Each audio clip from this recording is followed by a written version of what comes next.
मेरा संबंध एक गांव से है। मैं जब भी किसी सास बहू या भाभी ननद की लड़ाई के बारे में सुनती तो यही सोचती कि छोटी सी जिंदगी है, लोग कैसे लड़ लेते हैं। और मैं दिल ही दिल में इरादा करती कि जब मेरी शादी होगी मैं अपनी सास या ननद से बिल्कुल नहीं लड़ूंगी, एक मिसाली रिश्ता कायम करूंगी। लेकिन मैं ये भूल गई थी कि ये एक स्वाभाविक प्रक्रिया है, इनमें ना चाहते हुए भी नोक झोंक होती ही रहती है।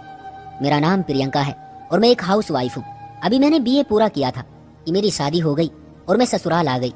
मेरे ससुराल में ज्यादा लोग नहीं थे, ससुर का बहुत पहले ही स्वर्गवास हो गया था और सास अभी जिंदा थी और एक छोटी ननद थी जो इस वक्त मेडिकल कॉलेज में पढ़ रही थी और मेरा पति एक ऑफिस में जॉब करता था।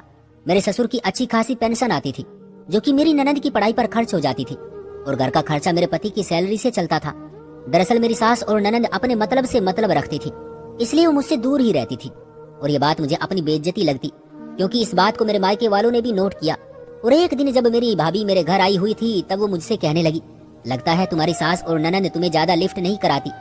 कैसे वो दोनों माँ बेटी खाना खा पी कर अपने कमरे में चली गई और तुम्हें तो जैसे नजरअंदाज ही कर दिया। ये बात मुझे अपनी बेइज्जती लगी और मैंने दिल ही दिल में सोचा कि भाभी ठीक कह रही है। जब से मैं इस घर में आई हूँ कोई मुझसे सीधे मुंह बात ही नहीं करता है। ये माँ बेटी तो पढ़ाई का बहाना करके अपने कमरे में घुसी रहती थी, जबकि मैं कमरे में बैठ बैठ कर बोर हो जाती थी। हालांकि ये दोनों मेरे पति के पैसों पर पल रही थी। फिर इस बात का एहसास होते ही मैंने दूसरी बहुओं की तरह पुर्जे निकालने चाहे कि ये दोनों माँ बेटी मेरे पति के पैसे पर ऐश कर रही थी। मगर मेरी सास ने ये कहकर मेरे पैर काट दिए कि ये घर मेरी सास के नाम पर था। इसलिए मेरी सास ने कहा कि अगर तुम्हें अपने पति की सैलरी का इतना घमंड है तो अपने पति को लेकर अपने मायके जा बैठो।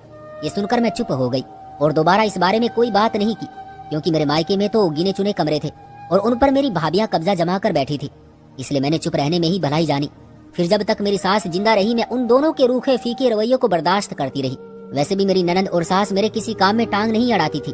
मेरी ननद तो सारा दिन घर से बाहर रहती थी और मेरी सास भी कोई झगड़ालू औरत नहीं थी। वो सारा दिन पूजा और घर के काम में ही बिजी रहती थी, बल्कि वो तो इस उम्र में होने के बावजूद खाना तक खुद बना लेती थी। शायद यही वजह थी कि मुझे लगता था कि मेरी सास मुझे पसंद नहीं करती थी, क्योंकि उसने मुझे अभी तक किचन के पास भी नहीं भटकने दिया था।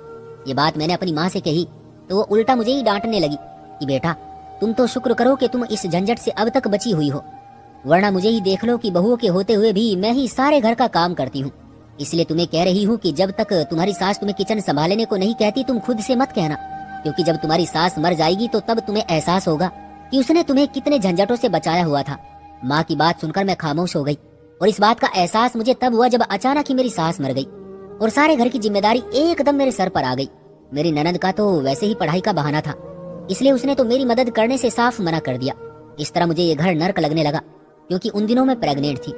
खैर सर पर पड़ी तो मैं भी सब सीखती गई, मगर ननद से मेरे शिकवे बढ़ते ही गए, क्योंकि समय गुजरने के साथ साथ वो और भी बिजी होती गई और मैं अंदर ही अंदर उससे जलने लगी, क्योंकि मेरी ननद खूबसूरत और बुद्धिमान थी। मेरी सास के मरने के बाद वो मेरे पति की जिम्मेदारी बन गई, क्योंकि मेरा पति उसका इकलौता भाई था। मगर वो अपनी माँ पर गई थी, क्योंकि उसने भाई पर बोझ बनना पसंद नहीं किया। अब भी उसे मेरे ससुर की पेंशन मिलती थी और उसकी पढ़ाई का सारा खर्चा वहीं से निकल जाता था और इस तरह उसे अपने भाई के सामने हाथ तक नहीं फैलाना पड़ता था। और यही बात मुझे बुरी लगती थी, क्योंकि वो खुद मनमानी कर रही थी, मेरी तो कोई बात सुनती ही नहीं थी। वो पढ़ाई के नाम पर सारा दिन घर से बाहर रहती थी और शाम को खा पी कर घर आती और अपने कमरे में सो जाती थी। उसे नहीं पता था कि घर कैसे चल रहा था और आजकल कितनी महंगाई हो गई थी। इस बीच हमारे 2 बच्चे हो गए थे और मुझे आटे दाल का भाव पता चल गया था। अब तो इस सैलरी में गुजारा मुश्किल हो रहा था। मैंने ऐसे में अपने पति से कहा कि अपनी बहन से कहो कि अब बस पढ़ाई छोड़कर शादी कर ले, ताकि ससुर की पेंशन हमारे काम आ जाए। मगर वो तो गुस्सा ही हो गए और कहने लगे ये घर और मेरे बच्चे मेरी जिम्मेदारी हैं, इसलिए तुम मेरी बहन को इसमें मत घसीटो।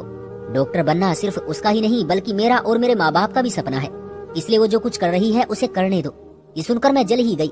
मैंने उनके फायदे की बात की थी, मगर वो तो मुझ पर ही चढ़ दौड़े। इसलिए मैंने दिल में सोच लिया कि आइंदा उनसे ये बात नहीं कहूंगी और इसी तरह से मैं गुजरता गया। और मेरी ननद मेडिकल की पढ़ाई पूरी करके डॉक्टर बन गई। उसकी सैलरी मेरे पति से भी ज्यादा थी। ये देखकर मैं लालच में आ गई और मैंने अपने दिल में सोचना शुरू कर दिया कि काश मेरी ननद की शादी मेरे भाई से हो जाए, क्योंकि मेरा एक आखिरी भाई बचा हुआ था। वैसे तो वो पढ़ रहा था, मगर मैं सोचने लगी कि अगर उसकी शादी मेरी ननद से हो गई तो उसे जॉब करने की क्या जरूरत। मेरी ननद की इतनी ज्यादा सैलरी थी कि मेरा भाई तो घर बैठकर खा सकता था। इसलिए मैं चाहती थी कि मेरी ननद मेरे भाई से शादी कर ले, मगर वो कहाँ किसी को घास डालती थी। वो अच्छा खाती पीती और खूब फैशन करती थी। इसके कई रिश्ते आए हुए थे। फिर उन्हीं दिनों मेरे पति ने मुझे बताया कि कल छोटी ने मुझे अपने एक दोस्त से मिलवाया था और मुझे लगता है कि वो दोनों शादी करना चाहते हैं। ये सुनकर मुझे तो बहुत बुरा लगा, भाई भाभी के होते हुए उसने खुद ही अपनी शादी का फैसला कर लिया और हमसे पूछना भी गवारा तक नहीं समझा।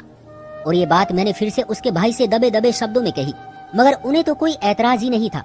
वो तो अपनी बहन के फैसले पर बड़े खुश लग रहे थे और एक दिन उस लड़के को भी घर ले आए जिससे मेरी ननंद की शादी करना चाहते थे। ये देखकर मैं हैरान रह गई, क्योंकि मेरी ननंद ने अपने जीवन साथी के तौर पर अपने ही एक डॉक्टर दोस्त को चुन लिया, जो कि उससे भी ज्यादा हैंडसम और पढ़ा लिखा था। ये देखकर तो मैं जल ही गई, क्योंकि मेरे पति ने भी बहन के इस फैसले पर कोई ऐतराज नहीं किया। और यूं एक दिन उन दोनों की बड़ी धूमधाम से मंगनी की गई थी। उन्होंने शादी की तारीख 1 महीने बाद की रख दी थी, क्योंकि मेरी ननंद का होने वाला पति एक कोर्स के सिलसिले में बाहर चला गया करने लगी कि किसी तरह मेरी ननंद की अकड़ खत्म हो जाए, क्योंकि उसने जैसा चाहा था वो बिल्कुल वैसा ही कर रही थी। मेरी ननंद पहले ही इस घर में गैरों की तरह रहती थी, अब तो वो और भी अजनबी हो गई।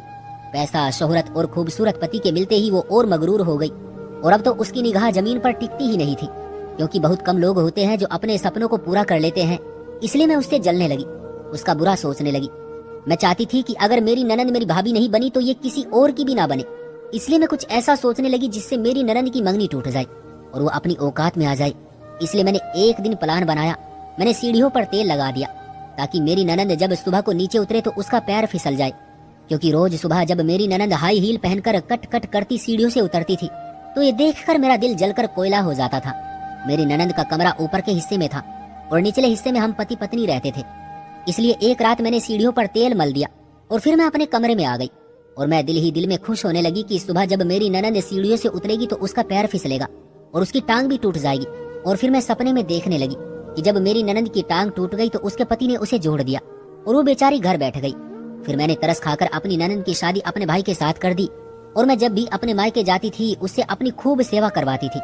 लेकिन जब सुबह जागी तो याद आया कि ये सिर्फ सपना था, मगर मैंने जो इंतजाम कर रखा था उससे ये सपना जल्द पूरा होने वाला था। फिर मैंने जैसा सोचा था वैसा ही हुआ।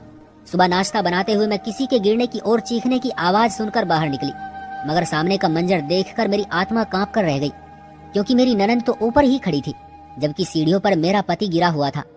भाई को सीढ़ियों पर गिरा देखकर मेरी ननंद आगे बढ़ी, मगर मेरे पति ने उसे रोकते हुए कहा, छोटी नीचे मत आना, सीढ़ियों पर किसी ने तेल लगा रखा है। ये सुनकर वो रुक गई और मैं ये सुनकर जल्दी से आगे बढ़ी और पति को उठाते हुए कहा कि तुम सुबह सुबह ऊपर कहाँ जा रहे थे। मेरे पति ने मेरी बात का जवाब देने की बजाय मुझे घूरा। ये देखकर मेरा दिल धड़कने लगा, क्योंकि वो यकीनन ये हकीकत जान चुके थे कि ये कारनामा मेरा ही था। फिर मैंने जल्दी से सीढ़ियों को साफ किया और फिर मेरी ननंद ने नीचे उतरकर अपने भाई की टांग चेक की और कहा कि भाई की टांग टूट चुकी है। यूं मेरा पति बिस्तर पर बैठ गया, मगर उसने अपनी बहन की शादी कर दी और वो अपने पति के साथ लंदन चली गई और मैं अपने पति की टांग टूटने की वजह से और मुसीबत में पड़ गई, क्योंकि रात दिन उसकी सेवा करनी पड़ी और टांग टूटने की वजह से वो ऑफिस भी नहीं जा पा रहे थे। उसकी वजह से उन्हें सैलरी नहीं मिल पाई।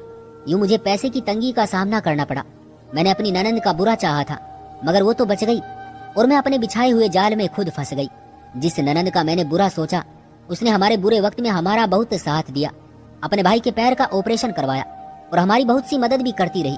वो जान चुकी थी कि अब भाई से पहले जैसा नहीं चला जाएगा, इसलिए बाद में उसने अपने भाई को कारोबार करवाया जिसमें ऊपर वाले ने हमारी मदद की।